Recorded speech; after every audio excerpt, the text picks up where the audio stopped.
이 분야가 되게 유력한 이유는 뭐냐면은 탈대가 됐어요. 위상절연체. 다시 말해서 위상수학을 잠시 봐야 된다. 푸엔카레 추측 기억나십니까? 거기도 위상수학이 나오죠. 그렇죠. 원빈과 궤도는 위상이 같다. 그래서 찰흙으로 만든 커피잔은 구멍이 하나죠. 여기 하나입니다. 이건 구멍이 아니에요. 이렇게 어떻게든 줄여가지고 만들다 보면은 도넛 모양이 됩니다. 위상수학적으로 보면은 컵이나 도넛이나 같은 물체다. 원빈과 궤도도 위상수학적으로는 같다. 인사 시간만 있습니다. 항성의 우주 속으로의 항성입니다. 반갑습니다. 자, 다음 노벨 물리학상 첫 번째 팀이 이미지를 압축을 하거나 노이즈 같은 것들을 확실하게 줄여버리는 실용적인 응용을 통해서 수학과 물리학의 혁명적인 연구 결과를 가지고 온 웨이블릿 이론을 발전시킨 공로다. 우리가 어떤 복잡한 파동으로 나올 수 있는 신호들, 이런 모든 것들을 이해하기 위해서는 과학자들은 오랫동안 사용해온 툴이 있습니다. 이게 바로 푸리에 변환이라고 하는 것들을 사용을 해왔습니다. 이게 뭐냐면은 신호들이 엄청 복잡하게 섞여 있잖아요. 여기서 하나하나 이 신호들을 분리를 해내는 거예요. 이게 우리가 일반적으로 보는 신호들이에요. 일반 신호들은 이렇게 섞여 있죠. 근데 이것들을 이렇게 분리해내서 어느 주파수에 이 신호가 있다. 그래서 이렇게 딱 나오잖아요. 이렇게 신호 하나 여기에 있다. 여기에 있다. 여기에 있다. 이렇게 분리해내는 것이 바로 퓨리의 변환입니다. 이 퓨리의 변환의 가장 큰 문제는 뭐냐면은 시간에 대한 정보가 없어요. 그러니까 예를 들어 우리가 음을 치잖아요. 도미파 쳤어. 근데 도가 먼저인지 미가 먼저인지 파가 먼저인지 어떤 순서대로 연주가 됐는지는 알 수가 없는 거예요. 근데 이거를 해결할 수 있는 게 바로 웨이블렛 트랜스폼이라고 하는 거예요. 계속 진동하고 있는 사인파와는 달리 아주 짧은 구간에서만 파동치다가 사라지는 작은 파동 조각이에요. 이 조각들을 이동시켜보고 이 조각들을 늘려보고 이걸 하나하나 맞춰서 어디에 있는 이 주파수 성분을 양옆으로 늘리면은 아까 그 신호하고 맞아 들어가겠구나, 부분적으로. 그리고 이 조그만 조각을 이동시키면 언제 또는 어디에 연주가 됐구나라는 것을 동시에 알 수 있는 거죠. 퓨리에 트랜스폼을 하면은 단순히 이 시그널들을 하나하나 이렇게 나누는 것 뿐이에요. 근데 이 웨이블렛이라고 하는 이 파동을 이용을 하면은 얘네를 여기다 끼워 맞추고 늘려보고, 이 스케일 팩터를 하면은 이렇게도 늘려보고 위로도 늘려보고 시간도 줄여보고, 그래서 이거를 다 조합하면은 이 신호를 만들 수가 있는 거죠. 매우 안정적이고 완벽한 특성을 가진 직교 웨이블릿이라는 개념을 구성해낸 게 바로 이브 마이어가 한 거고, 이 스테판 말라라고 하시는 분은 이브 마이어의 제자인데, 이 이브 마이어의 이론 자체는 되게 괜찮았는데 실제로 컴퓨터로 분석을 해보려고 하니까 너무 복잡한 거예요. 컴퓨터가 이해할 수 있는 알고리즘을 만들어낸 거예요. 잉그리드 더브시 교수님은 뭐를 했냐면은 이거를 현실 세계에 가져온 거예요. 디지털 신호에 처리할 수 있도록 요거를 만드신 거죠. 이미지 프로세싱, JPEG이라든지 JPEG 2000이라든지 이런 데에 실질적으로 응용을 할 수 있도록 만드신 분이 이분이십니다. 요게 왜 중요하냐면은 기존에는 여기 보시면 배경 있고 여기 옷 있죠. 배경하고 요 옷이 만나는 요 경계선 부분은 신호가 확 바뀌기 때문에 이 사진을 압축할 때 웨이블릿은 이 완만한 부분하고 날카로운 경계선을 구분을 못해요. 왜냐면 짧기 때문에. 우리 눈이 잘 인지하지 못하는 완만한 부분의 데이터를 이제 버려버리고 중요한 경계선 데이터를 최대한 보존할 수 있는 이런 식의 알고리즘을 만들어내서 실생활에 적용을 할 수 있게 만든 분이 이분들입니다. 그래서 이 웨이블릿이 어떻게 이용이 되냐, 요즘 MRI 같은 거 정말 노이즈 없이 깨끗하게 봐야 되잖아요. 그래서 MRI라든지 아니면은 지진파 같은 것들을 이용해서 땅 속에 있는 석유라든지 아니면 석탄이라든지 아니면 다른 자원이라든지 이런 것들을 정확하게 분석을 해내야 되잖아요. 그래서 이런 게 전부 웨이블렛 트랜스폼을 이용을 해서 만들어지기 때문에 실생활에 안 쓰이는 데 없잖아요. 아, 맞아! 아, 그분이 이분이셨군요. 잉그리드 도비치스 교수님. 세계 수학자 대회 그때 의장님이 여기에 나오십니다. 이 이론을 만드신 세 분이 올랐습니다. 자, 다음 가보도록 하겠습니다. 양자점 내 전자의 스핀을 큐비트로 활용하는 로스 디벤첸조 양자 컴퓨터 모델을 제안한 공로로 이 두 분이 올랐습니다. 로스 디벤첸조가 나옵니다. 이 로스하고 디벤첸조가 올라간 거죠. 이 꿈의 컴퓨터로 불리는 양자 컴퓨터라고 하지 않습니까? 이게 엄청난 잠재력을 가진 괴물 같은 기계인데 이게 어떻게 만들어질 수 있었냐? 사실 1990년대까지만 하더라도 이 양자 컴퓨터는 물리학자들의 머릿속에만 존재하는 추상적인 개념에 가까웠죠. 그런데 아까 말씀드린 두 명의 과학자가 양자 컴퓨터 이렇게 만들면 만들 수 있다 라고 실현 가능한 구체적인 청사진을 세상에 내놓습니다. 바로 디빈첸조 크라이테리아. 이 디빈첸조가 제시한 유명한 조건을 가지고 시작을 할 수가 있는데 1996년도에 작동하는 양자 컴퓨터를 만들기 위해서는 반드시 충족해야 되는 핵심적인 5가지 요건을 제시를 합니다. 바로 첫 번째, 정보를 담을 큐비트가 명확해야 된다. 두 번째, 큐비트를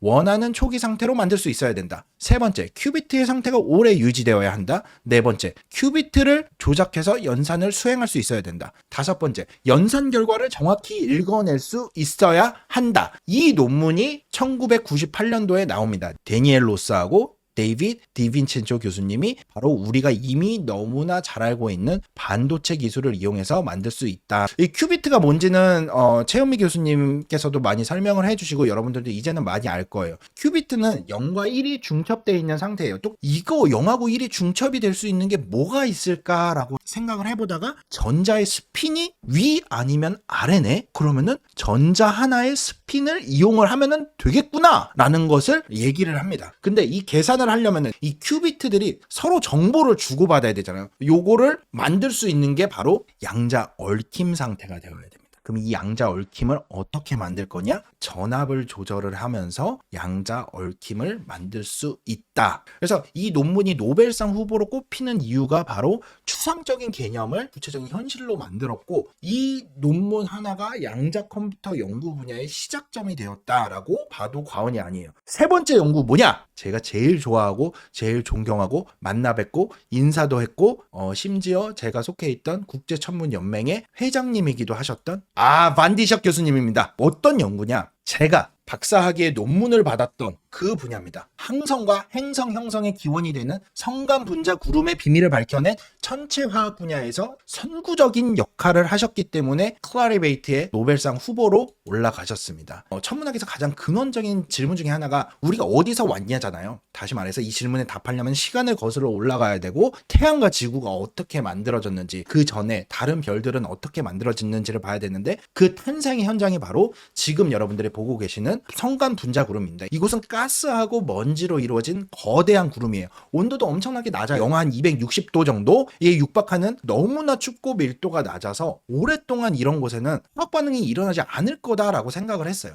근데 우리 반디셔 교수님이 누구도 상상하지 못했던 우주의 화학적 비밀을 밝혀낸 거죠. 이 춥고 텅 비어 있을 거라고 생각했던 분자구름이 사실은 물이라든지 암모니아라든지 포르말데히드라든지 생명의 기초가 되는 간단한 유기 분자들을 포함한 수백 종의 분자들이 생성하는 거대한 화학 공장이다라는 것을 증명을 했습니다. 그러면은 이 극저온에서 어떻게 분자가 만들어지느냐, 인공광을 어떻게 내리게 하는지 아세요? 구름씨 아이스 같은 거를 뿌려야 돼요. 이 성간 먼지의 표면이 아주 얼어붙어 있기 때문에 서로 그것 때문에 쉽게 만나고 화학 반응을 통해서 물과 같은 더 복잡한 분자를 만들어낸다라고 하는 아이스 케미스트리, 이쪽 분야의 완전 선구자십니다. 저 우주 공간에도 은결핵 같은 게 있다라는 거죠. 그래서 이게 혜성이라든지 소행성을 거쳐서 여기서 만들어진 물들이 지구에 도착을 했을 거다. 지구에 존재하는 물이 훨씬 더 태양보다도 나이가 많을 수 있다. 이런 연구를 해내신 분이 바로 이 반디셔 교수님인 거죠. 우주 자체가 완전히 거대한 화학 공장이다. 성간 분자 구름이 사실은 물, 암모니아, 포르말데히드 이런 것들이 전부 얼음 화학이라고 해서 여기서 분자가 만들어지고 우리 생명체를 만들 수 있는 유기 분자도 만들 수 있다.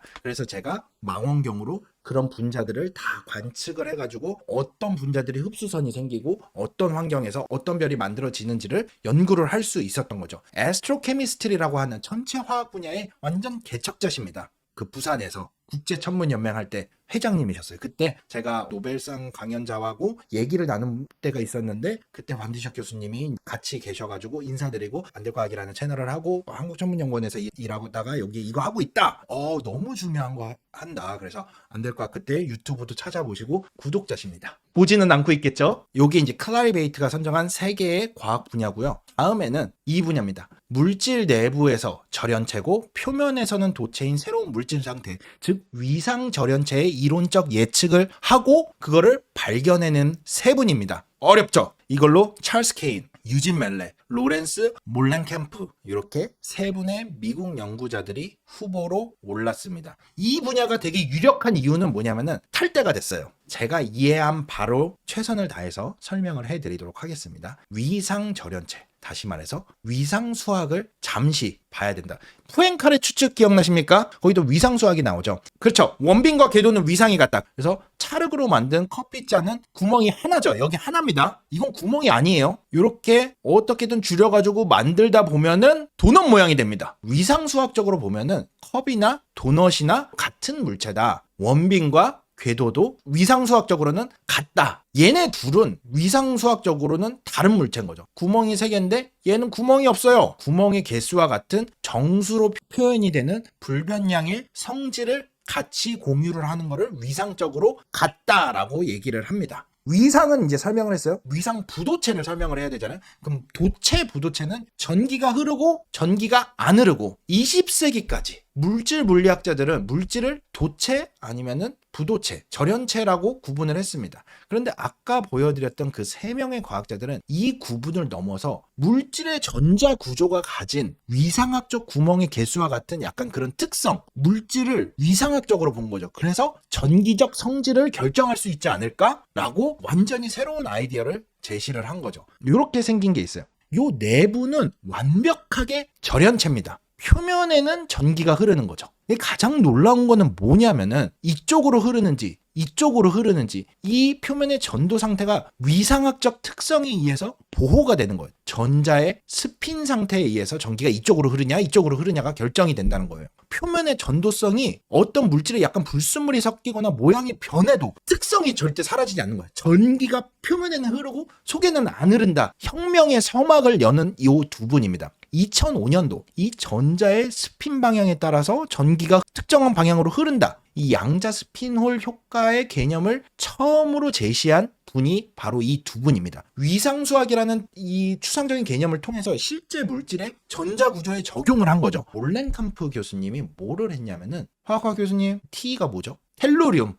부르면은 나오십니다. 수은과 텔루리움을 섞은 판을 만듭니다. 내부는 완벽한 절연체예요. 근데 표면에는 전기가 흘러요. 이게 물질의 속이 아니라 오직 표면에서만 전기가 통한다라는 것을 실질적으로 이 실험을 통해서 증명을 한 거야. 물질의 내부 저항은 무한대에 가까워서 전류가 안 흐르지만 바깥쪽은 흐른다라는 것을 그래핀 말고 금속이 바뀌어도 된다라는 것을 확인을 했죠. 그래서 물질 물리 과학의 패러다임을 완전히 전환을 한 거고 현실 세계의 물질적 특성을 설명을 하고 미래 기술을 여는 열쇠가 되지 않을까. 아마도 노벨 물리학상에 이 세 분이 가장 강력한 후보가 되고 두 번째는 누가 될까요? 제 사심이 섞여서 예측은 내 맘대로 할 수 있잖아요. 반디숍 교수님을 두 번째에 넣었습니다. 천문학도 한번 탈 때가 되지 않았나. 세 번째는 이미지 압축, 이게 아마 세 번째가 되지 않을까. 그리고 양자 컴퓨터는 현실 세계에서 엄청나게 사용이 되지 않고 있기 때문에 상을 받으려면은 조금 더 무르익어야 되지 않을까 그렇게 생각을 합니다. 인사할 시간만 있습니다. 항성의 우주 속으로의 항성이었습니다. 감사합니다. 안녕.